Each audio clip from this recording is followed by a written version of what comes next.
What if we could rebuild the connections that sustain life?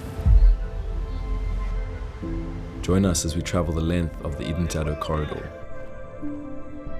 From Robberg to the Springbok Vlakte, we learn that the corridor is more than just a passage for wildlife. It's a lifeline for biodiversity, for communities, and for our planet's future. We should be doing this not because we love nature. We have to be doing it because we need nature. The loss of biodiversity, that's the biggest threat to our life on Earth. There's this small window of opportunity that we have left. It's not for myself, it's for the future. Are we sleeping in a cave tonight? Keystone's expedition.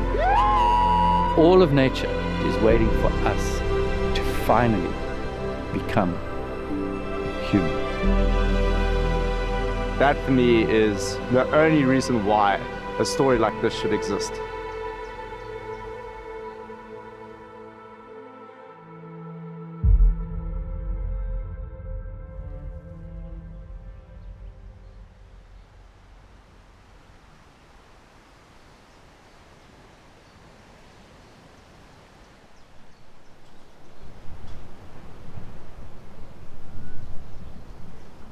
We're here at the Burnings house, the founders of Edentaddo Corridor Initiative, and we're just going to learn all about how this project started. Yes, we love a map. I love maps. Oh my word, is that not the sexiest thing? Sorry.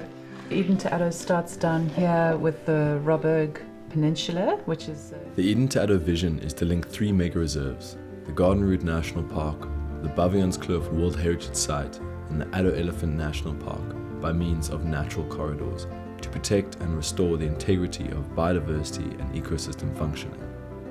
Their focus areas are Robberg, Keurboom's, the Langkloof and the Springbok Vlakte corridors. Edentaddo supports farmers and other landowners who would like to be biodiversity stewards and facilitates the declaration and management of protected areas. How's it been working with your mom? It's such a beautiful project. Yeah, I was actually quite nervous to work with my mom at first, because I thought we're both quite strong-minded women, and I thought we might knock heads about, the strategy and the way forward. But it's actually been incredible. The vision of connecting three massive nature reserves in South Africa, creating one of the most biodiverse corridors for its size, seemed like a crazy idea. So we turned to its founder, Joan Burning, to understand how it all began. Oh, God. Anyway, I'm curious. How did this all start? Yeah. Edentaddo Corridor Initiative. Well, it started with my love for elephants. That goes way back. And I realized that there are in fact elephants in the forest here, in the Garden of Eden. And as we stand here, we could hear the elephants because it could be just 8 kilometers away. The lone elephant of the Knysna forest is a haunting symbol of resilience and loss. Once home to herds of elephants, the forest population was decimated by hunting and habitat destruction. By the late 20th century, only one was believed to remain. A solitary matriarch, rarely seen but leaving traces of her presence. In 1994, camera traps confirmed her existence. The elephant is in fact a symbol for us, that there is still the last truly wild elephant living right here in the Knysna forest, unable to move because of fragmentation of the landscape. So what we really try and do by creating wildlife corridors is to heal the land so that we make opportunities for wildlife to move from one protected area to another. You say, oh, but we've got a national park. We've protected it. It's safe, but it's not. If you stop the flow of animals, you're actually stopping these crucial processes. So while in its simplest form, a corridor is just a piece of land connecting to nature reserves, on a much more critical level, it's about ecological processes, about living and life processes that happen in those corridors and that those corridors allow to happen. What's at stake if we don't? We don't have corridors in the future. So what is at stake if we don't have What's corridors? the opportunity cost?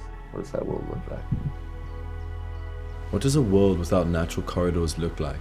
A landscape where concrete replaces wilderness, where species vanish as their habitats fragment beyond repair. Without protected pathways, ecosystems will collapse, and biodiversity fades into memory. We've had 300 years of development which has been without any ecological consideration. We've looked at the mining potential, the agricultural potential, the economic potential, the human benefits of our development, but no one has considered the ecological implications. And so today we're having to deal with that. Life is also very much about relationship, I think. Engaging with those who are on the ground facing some really challenging times, whether it's drought or floods. It's, it's so extreme in some of these corridors. People are really at the coalface of not only being custodians of the land, but having to make an income and survive. So to be very respectful of that and truly listen to what the needs are.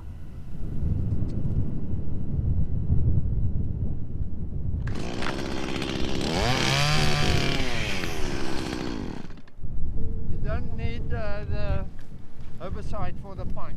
One of the biggest threats to our life on Earth is the loss of biodiversity. That's the biggest threat to humanity at the moment. And the biggest cause of loss of biodiversity is fragmentation of the landscape. We need these corridors for all these processes so that we have soil that is healthy to grow food, so that we have air to breathe, that we have water, all the basics. How do we do this? We have a solution, we have corridors. There's this small window of opportunity that we have left to actually make life on Earth possible. With newfound insight and understanding, we jumped into Kuyenda and devoted the next month to journeying through the Eden Tado corridor. It was here, amidst the wild spaces and resilient souls, we sought the very characters that hold together the delicate thread of biodiversity. We met with ecologists who revealed profound connections between land and self. We swam among seal colonies and were mesmerized by the wonders hidden beneath the waves.